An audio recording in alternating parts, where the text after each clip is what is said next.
Hi there, my name is Bodhi Joshua, and welcome to my spiritual closet.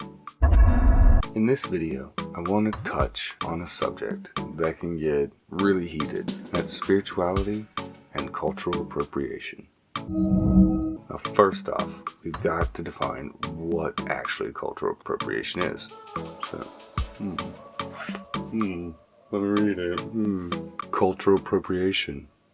The inappropriate or unacknowledged adoption of an element or elements of one culture by members of another culture. What the does that mean? We're going to be in quite the semantic storm here. Maybe a semantic conundrum of everyone having their own definition of what cultural appropriation is.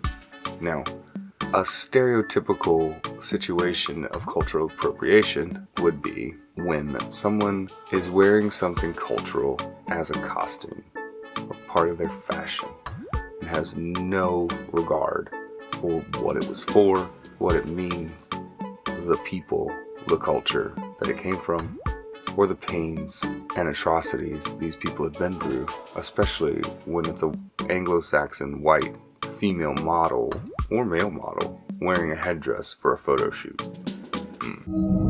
I'm making this video as a prequel to my upcoming videos.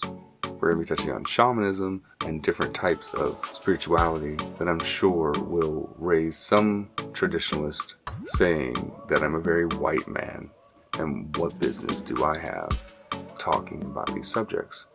And I guess they have a point, but no one says anything when I cook really good Mexican food or Chinese food.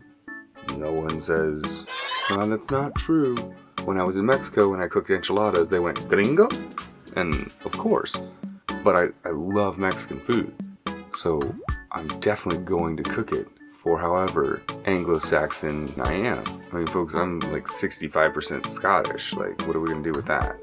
I understand that I'm not the face that would be talking about Ganesha normally, but I've experienced Ganesha, and he doesn't care what color my skin is. No entity that I've ever had an experience went, "Hey, you're a white guy. What are you doing here?" Not freaking once. I am a believer in spiritual amalgamation. Now, amalgamation is the blending or uniting of two or more things. And I think that every human is their own personal spiritual amalgam. Anyone on the spiritual path is adopting small bits of whatever technique or religion that they resonate with. And there's nothing wrong with that. That's the name of the game. It's like a choose your own ending book. We get to pick where the story goes. It's our choice. And it's our choice and our responsibility to respect the roots of the traditions that things came from. One of my favorite paths along the spiritual journey is the path of shamanism. Shamanism is going to bring up some haters, but the word shaman is flat out cultural appropriation already. It's from the Tungus people of Siberia, and they refer to themselves as shamans, and their word means to know. But we, all of us, use the word shaman to represent medicine men, traditional leaders, healers, and different people of different cultures and different communities. We use this exact same word, which only belongs in Siberia. But cultural exchange and cultural appreciation are the other side to this coin. Now, cultural exchange is the use of something without stripping it of its origin and its original culture, or claiming it as your own. Some people will say that the use of plant medicine is even cultural appropriation. But the use of a plant can only be used within that culture, and that's not true. The use of ayahuasca, for example, is highly criticized for its popularity, and for other cultures going down to Peru or the Amazon to take part in a plant medicine ceremony. How this is cultural appropriation, I don't understand. I would say that it's definitely cultural appreciation, because no one gets upset when we go to like an Indian restaurant and enjoy Indian food. No one's calling it cultural appropriation. With ayahuasca though, if a person goes to an ayahuasca shaman or an ayahuasca teacher, they're not culturally appropriating, they're enjoying the culture. But if that person comes back to America and starts an ayahuasca clinic and claims it as their own from the recipe that they got from the tradition, then yes, that would be cultural appropriation. But I don't believe that a person coming back to America and sharing their experience and their knowledge, if they were trained correctly, to administer ayahuasca to other people, I don't believe that that would be cultural appropriation. What do you think?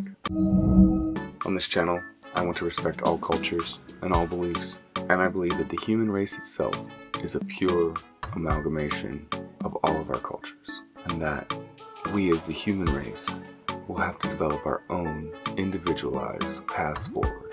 Moving on from here, I want to be able to honestly put out videos that are my beliefs and my experiences from different cultures and different religions and different techniques of spirituality and journeying and taking steps along the spiritual path. There should be no secret way. There should be no way that is solely for a certain race or a certain tribe, because we're collectively here together. We're all here to take this journey together, to be here on this earth, assisting her in her evolution. That's why we're here. Ascension for ourselves, for our souls, and for the earth herself. So I hope this video cleared up the subject of cultural appropriation, and I hope this video will allow us a common ground to go forward and not offend as many people as possible. Some people will definitely be offended. I am aware. I've been called quite the names in the comment section before. Son of a whore was my favorite. Thank you very much for joining me today, and I hope this video brought us together and brought us to a common place where we can peacefully talk about some sensitive subjects through this life together. Again, my name is Bodhi Joshua, and I'll see you on the next one. Peace.